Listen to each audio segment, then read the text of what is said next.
Ngapain sih Pak Anies yang gelar CFD? Ha? Ngapain? Ngapain? Seneng dah gue ngeliat masyarakat mulai bergaya hidup sehat. Sepedaan, jogging, jalan sehat, ya kan? Ya tapi gak sambil nyari penyakit juga kali. Ini gue mau ngomongin soal CFD kemarin nih. Pemprov DKI Jakarta kan ngizinin CFD lagi tuh minggu kemarin. Digelar, tapi dibatesin. Yang boleh kesana khususon buat orang yang mau beneran olahraga. Itu juga mesti pakai masker, bawa hand sanitizer, jaga jarak, DLL lah. Buat yang jualan, sorry aja ya. Kalian belum boleh ikut. Anak-anak di bawah umur 9 tahun sama lansia juga nggak boleh datang ke CFD. Belum lagi ada 1.000 petugas gabungan dari Satpol PP sama Dishub. Tapi nggak ada tuh yang namanya sesuai dengan protokol kesehatan. Yang ada malah pro kontra. Tapi kata Pak Syafrin Liputo sih kondusif, Jo. Warga yang datang ke CFD ikutin protokol kesehatan kok. Ya udah kalau kondusif, silahkan dilanjut minggu depan, Pak. Iya, kondusif banget. Banyak yang gak jaga jarak. Iya, kondusif banget. Banyak yang gak pakai masker. Iya, kondusif banget. Lansia, anak-anak, sama ibu hamil. Banyak yang datang ke CFD. Protokol kesehatan yang ada malah pro kontra. Abis itu 600 orang di rapid test, Jo. Dan hasilnya nih 5 orang dinyatakan reaktif COVID-19. Nah lo. Pemprov DKI Jakarta udah ceming nih pasti nih. Pantes dinyinyirin sama netizen. Dikatain Corona Free Day. Ya untungnya sih setelah di swab test mereka dinyatakan negatif, Jo. Ya tapi tetap aja ini baru 600 loh yang di rapid test. Ini nunjukin kalau ngegelar CFD pas pandemi itu ide buruk, bos. Beresiko. Buat warga kok milih yang beresiko.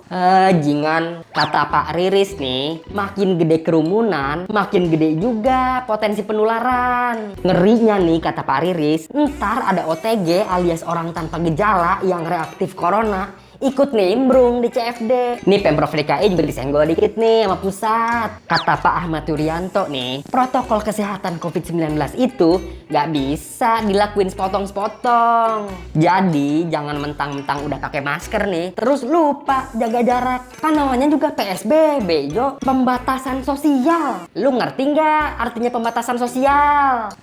Jingan. Ini pusat kayak udah bener aja ngejalanin protokol kesehatan nih. Jingan. Lagian nih, Pemprov DKI kan udah nyetop izin keramaian. Terus ngapain tetap ngegelar CFD? Herman gue. Tapi ada pembenaran nih dari Pemprov DKI. Kata Pak Syafrin, esensinya beda antara izin keramaian sama CFD. Kata doi nih, kalau izin keramaian sifatnya ngumpulin massa. Kalau CFD, masyarakat beraktivitas untuk berolahraga. Jadi CFD kan olahraga massal. Apa bedanya, pro kontra. Jadi gini ya Pak Syafrin, sejak pertama kali CFD digelar dulu nih, sifatnya itu ngumpulin massa. Mau esensinya buat olahraga kek, mau cuman instastories kek, atau cuma jajan kek, atau jualan kek. Pokoknya yang namanya CFD itu pasti rame sama orang. Terus masih kata Pak Syafrin nih, pas CFD kemarin itu ada petugas Dinkes yang ngasih edukasi soal pencegahan corona. Elah Pak, edukasi mah kan ada Mbak Reisa ngemeng di TV.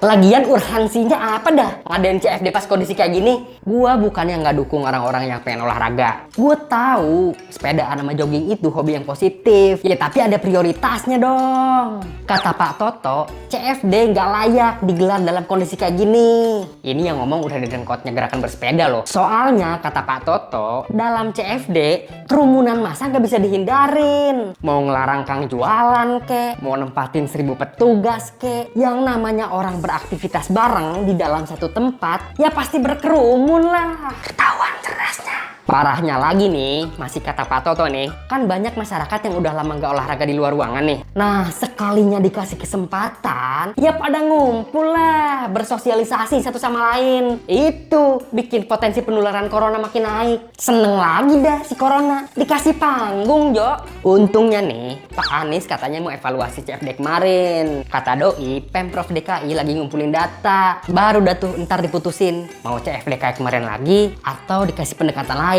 Tapi kata Pak Anies, intinya adalah kita semua lagi belajar menaati protokol. Setiap proses harus diambil hikmahnya, dikoreksi, lalu diperbaiki. Wede, ini Pak Anies banget pernyataannya nih. Bikin adem.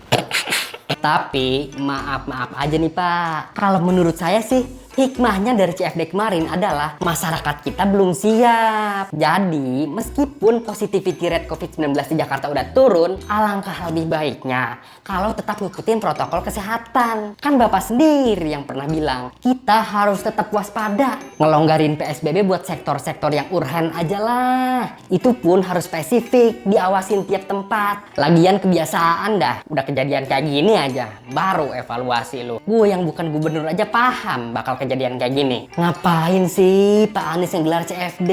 Ha? Ngapain? Masyarakat kan bisa olahraga sendiri-sendiri Pak. Gak usah ke CFD. Nih satu lagi nih, khusus buat lu yang demen sepedaan. Lagi ngetren soalnya nih. Kata Pak Toto nih, sepedaan pas PSBB itu nggak apa-apa. Justru bagus buat mencegah penularan corona. Soalnya kan badan kita gerak. Ya tapi sepedanya jangan bergerombol. Solo aja, alias sendirian. Kalau mau ramean, maksimal 5 sepeda.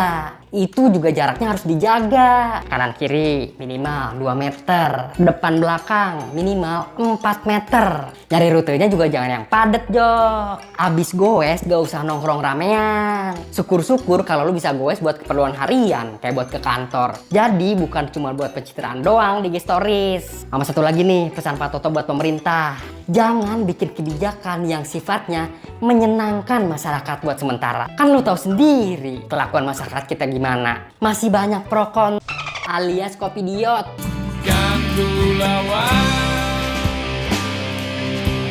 Jangan lupa komen-komen ya. Jangan lupa juga klik tombol subscribe. Kalau mau nonton video lainnya di sini nih. Jangan nontonin video gua mulu. Tonton program lainnya dong. Biar luas wawasan lu.